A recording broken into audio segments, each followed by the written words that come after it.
Hey everyone, welcome to our video. Are you wondering how to maximize the chopping capabilities of your Vitamix blender? Look no further.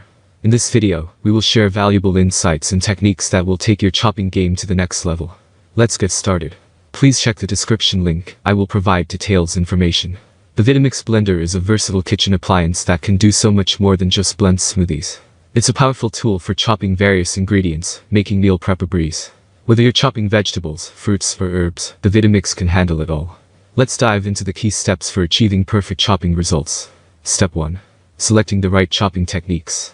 The Vitamix offers various chopping techniques to cater to different ingredients and desired textures. For larger, uniform pieces, use the pulse technique. This involves short bursts of power, allowing you to control the chopping process and achieve consistent results. If you prefer a finer chop, you can opt for the continuous blending technique. This involves blending the ingredients on low speed until the desired consistency is achieved. Step 2. Utilizing the different speed settings.